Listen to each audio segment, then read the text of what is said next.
इस खट्टे मीठे मसालों के स्वाद से भरपूर चटपटी, सबको पसंद आने वाली और आसानी से बनने वाली बाकरवड़ी को क्यों ना इस बार दिवाली पर घर पर ही बनाएं और खुशियों का जायका इस बाकरवड़ी के स्वाद से और बढ़ा दे। आप चाहे इसे दिवाली में बनने वाले व्यंजनों में बनाएं या चाय के साथ खाए जाने वाले स्नैक्स के रूप में या छोटी छोटी भूख को शांत करने के लिए, इसका स्वाद हर रूप में आपको खुशी ही देगा। बाकरवड़ी को बाजार से लाने की जगह आप घर पर ही बनाइए और इसके स्वाद का आनंद उठाइए। ये बाकरवड़ी बनाने के लिए हमने यहाँ 2 कप छान कर लिया हुआ मैदा लिया है। आप घर की किसी भी कटोरी से नाप कर इसे ले सकते हैं। 1/4 कप छाना हुआ बेसन लिया है। अब इसमें आधा चम्मच नमक डालेंगे और इसे मिला लेंगे। अब मोयन के लिए 1/4 चम्मच तेल डालेंगे और इसे इस तरह अच्छे से मसलते हुए मिला लेंगे। हमें तेल का मोयन सिर्फ इतना ही लेना है जितना इस आटे में तेल मिला लेने के बाद इस तरह हल्की सी मुट्ठी बांधे तो बंध जाए। बस अगर मोयन की मात्रा ज़्यादा हो जाए तो बाकरवड़ी पर छोटे छोटे बबल्स आ जाते हैं और मात्रा कम हो तो बाकरवड़ी खस्ता नहीं बनती। इसीलिए इसमें सही मात्रा में मोयन होना बहुत ज़रूरी होता है।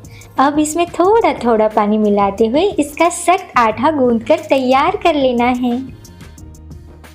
अब ये आटा गूंथकर तैयार है। अब इस आटे को 20 मिनट के लिए ढककर रख देते हैं और तब तक हम बाकरवड़ी के लिए खट्टी मीठी इमली और गुड़ की चटनी और मसाला बना लेते हैं। ये आटा गूंथने के लिए हमने यहाँ लिए हुए 1 कप पानी में से 1/4 कप पानी का उपयोग यहाँ किया है। ये इमली की चटनी बनाने के लिए हमने थोड़ी सी इमली गर्म पानी में 15 मिनट के लिए भिगोकर रख दी थी। अब उसी इमली को थोड़ा सा छन्नी से छानकर उसमें पानी मिलाकर इस तरह 1 कप इमली का सार बना लिया है। अब 1 कप सार इस पैन में डालेंगे और इसे एक उबाल आने देंगे। अब इसे उबाल आ चुका है। अब इसमें आधा कप गुड़ डालकर ये गुड़ पिघलने तक इसे चलाते रहेंगे। अब ये गुड़ पिघल चुका है और ये मिश्रण भी गाढ़ा हो रहा है। अब इसमें आधा चम्मच नमक, आधा चम्मच जीरा पाउडर, आधा चम्मच लाल मिर्च पाउडर डालेंगे और इसे मिला लेंगे। हो गई इमली और गुड़ की झटपट बनने वाली चटनी तैयार। बाकरवड़ी के लिए चटपटा मसाला बना लेते हैं। ये मसाला बनाने के लिए एक पैन में 2 चम्मच धनिया, 2 चम्मच सौंफ और 1 चम्मच जीरा लेंगे और इसे हल्का सा भून लेंगे। हमें इसे ज़्यादा नहीं भूनना, बस इसमें से भीनी भीनी खुशबू आने तक और इसकी नमी निकल जाने तक ही भूनना है। अब इसे एक प्लेट में निकाल लेते हैं और अब कढ़ाई में 2 चम्मच तिल लेंगे और इसे भी थोड़ा सा भून लेंगे। और इसी तिल में थोड़े से यानी 1 चम्मच पतले काटे हुए सूखे नारियल के टुकड़े लेकर इसे भी अच्छे से भून लेंगे। इसे बस इसका कच्चापन निकल जाने तक ही हमें भूनना है। अब इसे भी एक प्लेट में निकाल लेंगे और इसे ठंडा होने देंगे। अब ये साबुत मसाले ठंडे हो चुके हैं। अब हमने जो सूखे धनिया, सौंफ और जीरा को भून लिया था ना, उसमें से थोड़े से अलग निकाल लेंगे और बाकी सारे मसालों को एक मिक्सी के जार में डालकर इसे महीन यानी बारीक पीस लेंगे। ये मसाले पीस कर तैयार है।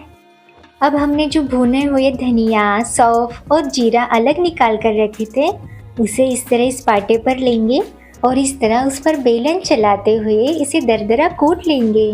सौंफ और धनिया के छोटे छोटे टुकड़े जब बाकरवड़े खाते समय दांत के नीचे आते हैं ना, तो उसका स्वाद बहुत बढ़िया आता है।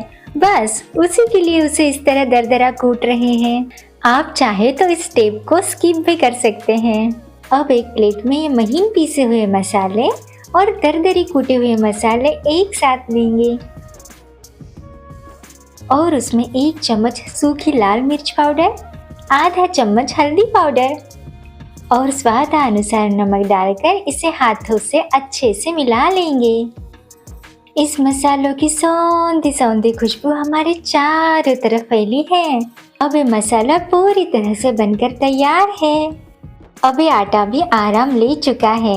अब इस आटे को थोड़ा सा मसल लेते हैं और इसमें से एक लोई लेकर इस तरह उसे गोल आकार दे देंगे। ये आटा थोड़ा सा सख्त होता है तो इसकी लोई बनाने में थोड़ी सी दिक्कत हो सकती है, लेकिन अगर कुछ स्वादिष्ट खाना हो तो उतनी दिक्कत तो पार कर ही सकते हैं। इस तरह इस आटे को 4 भागों में बांट लेते हैं। अब इन लोइयों को ढक कर रख देंगे और उसमें से एक लोई लेकर उसे बेलने के लिए थोड़ा सा सूखा मैदा लगाएंगे और इसकी गोल रोटी बेल लेंगे। आप देख पा रहे हैं हमने इस रोटी को कितनी पतली बेली है।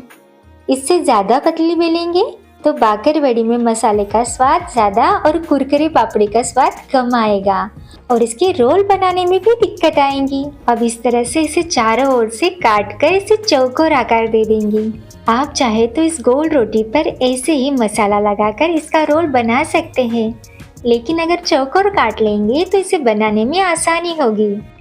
अब एक खट्टी मीठी इमली और गुड़ की चटनी जो हमने बनाकर तैयार की है, इसे इस तरह किनारों को छोड़ते हुए इस रोटी पर लगा लेंगे। इस बाकरवड़ी के मसालों में जो खट्टा मीठा स्वाद आता है ना, वो इसी चटनी से आता है। अब जो बाकरवड़ी का मसाला हमने बनाया है उसे इस चटनी पर इस तरह हल्के हाथों से डालेंगे। आप अपनी पसंद अनुसार इस मसाले की मात्रा बढ़ा या घटा सकते हैं। ये मसाला डालते वक्त भी हमें किनारों को छोड़ते हुए डालना है। अब ये मसाला इस पर अच्छे से सेट हो जाए, इसके लिए इस तरह हल्के हाथों से इस पर बेलन चलाएंगे।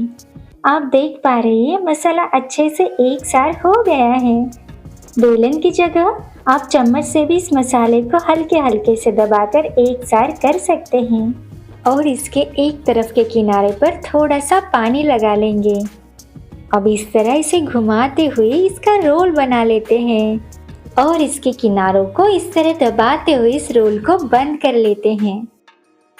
आप इस तरह इसके किनारों पर पानी लगाकर उंगलियों से इसे हल्के से प्रेस करते हुए इस किनारों को बंद कर लेते हैं। ये रोल बनकर तैयार है। अब इसको हल्के हाथों से इस तरह घुमाएंगे। इस तरह घुमाने की वजह से अंदर का मसाला इसमें अच्छे से चिपक जाएगा। अब इस दोनों तरफ के किनारों को इस तरह से काट लेंगे और आप जितना पतला या चौड़ा रखना चाहें उतने आकार में आप इसे काट सकते हैं। आप चाहे तो इस रोल को 3 भाग में भी काट कर बड़े आकार की भी बाकरवड़ी बना सकते हैं।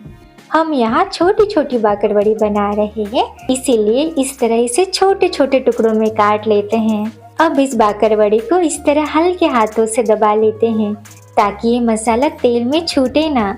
इस तरह सारी बाकरवड़ी बनाकर तैयार कर लेते हैं। हम इसे 5 मिनट के बाद तलेंगे। इसे इस तरह खुली हवा में रखने से थोड़ी सी ड्राई हो जाएंगी और तलते वक्त ज़्यादा कुरकुरी बनेंगी। इसे तलने के लिए मध्यम आंच पर हमने थोड़ा सा तेल गरम करने के लिए रख दिया है। एक छोटा सा मैदे का टुकड़ा इसमें डालकर देखते हैं। ये टुकड़ा तेल में डालते ही ऊपर आ जाता है, यानी ये तेल अच्छे से गर्म हो चुका है। अब गैस की आंच मध्यम रखते हुए थोड़ी थोड़ी करते हुए बाकरवड़ी इसमें डालेंगे और इसे 3 से 4 मिनट तक अच्छे से फ्राई होने देंगे। इसे तलने के लिए ज़्यादा तेल कढ़ाई में ना डालें। थोड़े थोड़े करते हुए इसे तला जाए तो थोड़े से तेल में ही ये तलकर तैयार हो जाती है। हमें इसे मध्यम आंच पर ही तलना है ताकि अंदर तक अच्छे से फ्राई हो जाए।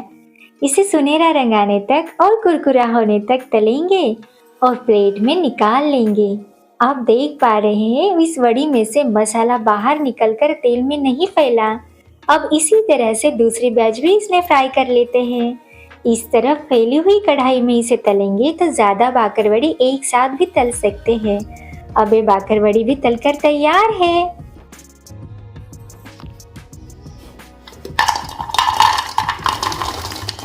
आप इसकी आवाज़ सुनकर अंदाज़ा लगा सकते हैं कि ये बाकरवड़ी कितनी क्रिस्पी बनी है। आप देख सकते हैं दिखने में कितने सुंदर दिख रहे हैं। 2 कप मैदा से कितनी सारी बाकरवड़ी बनकर तैयार कर सकते हैं। इसे तोड़ कर देखते हैं। इस बाकरवड़ी का मसाला अंदर से अच्छे से सेट हो चुका है।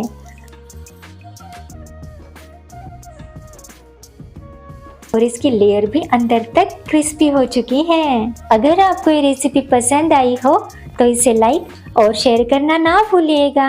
और आप इस चैनल पर नए हैं तो हर्षरति रेसिपीज चैनल को सब्सक्राइब कीजिएगा। कमेंट्स के रूप में आपके सुझाव और सराहना का हमें इंतजार है। फिर मिलेंगे एक नई रेसिपी के साथ। आपके हर्षरति।